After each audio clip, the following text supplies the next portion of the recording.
अब addressing mode का जो बेसिक टास्क होता है वो ये होता है कि ऑपरेंड कहाँ है ये पता करना, ठीक है। तो इसमें हम इफेक्टिव एड्रेस कैलकुलेट करते हैं। ऑपरेंड का इफेक्टिव एड्रेस कहाँ है? इफेक्टिव एड्रेस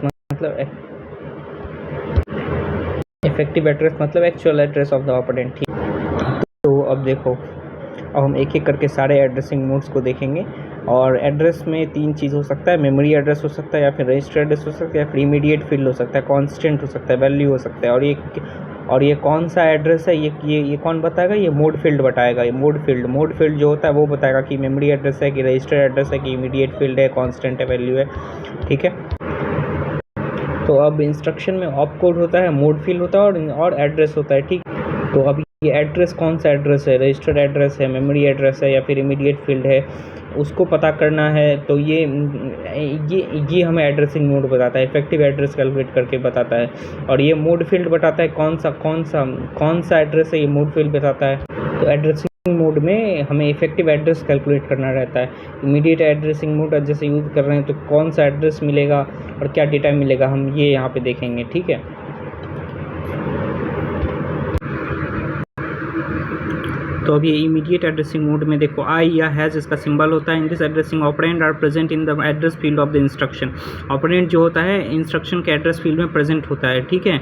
या फिर इन दिस ऐसे भी बोल सकते हैं, in this addressing mode operand are present in the instruction itself. Operand जो है सो इंस्ट्रक्शन में ही प्रेजेंट होता है। अब I1 है ऑप कोड और एड्रेस ही यहाँ पे डेटा होता है। अब यहाँ पे नोट कर सकते हो कि immediate addressing mode are use to access the constant and initialise the register with constant value. Immediate addressing mode को यूज़ किया जाता है कांस्टेंट को एक्सेस करने के लिए और इनिशियलाइज करने के लिए रजिस्टर को कांस्टेंट वैल्यू के साथ। अब जैसे ऐड आई R1 500 है, तो इसको ये तो एक तरीका ये हो गया लिखने का। दूसरा तरीका हो गया ऐड R1 हैज़ 500, तो इसमें है R1 में R1 + 500 स्टोर कर दो, ठीक है। वैसे ही मूव आई R0 50 या फिर MOV R0 हैज़ 50, तो R0 में 50 मूव हो जाएगा। MVI R0 50, ठीक है। मूव इमीडिएटली के लिए MVI भी बोला जाता है, MOVI और MVI भी, दोनों भी। अब जैसे कि इमीडिएट एड्रेसिंग मोड में MVI R2 4000 है, या फिर इसको ऐसे भी लिख सकते हैं मूव R2 हैज़ 4000, तो R2 में 4000 लोड कर दो, ठीक है, मूव कर दो।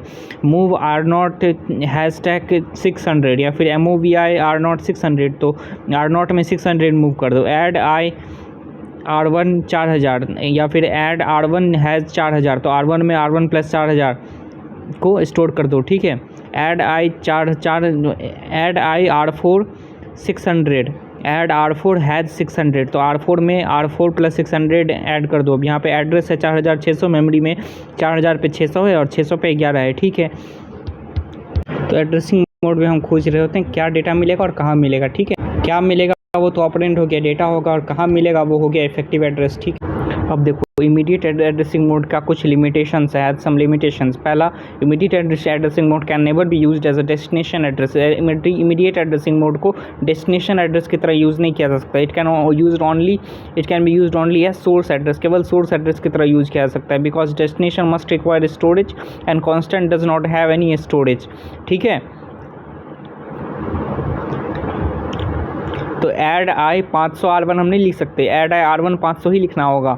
R1 में R1 + 500 स्टोर कर दो। ऐड आई 500 R1 ये हम नहीं लिख सकते, 500 में 500 + R1 स्टोर नहीं कर सकते क्योंकि 500 के पास कोई स्टोरेज नहीं है। मूव आई 1000 1000 में R2 स्टोर नहीं कर सकते, ये इलॉजिकल हो जाएगा। द रेंज ऑफ, और फिर दूसरा लिमिटेशन है, the range of constant is limited by address field. n bit का इमीडिएट फील्ड है तो अनसाइंड रेंज हो जाएगा 0 से 2 to the power n - 1, और साइंड रेंज हो जाएगा -2 to the power n - 1 से +2 to the power n - 1, ठीक है।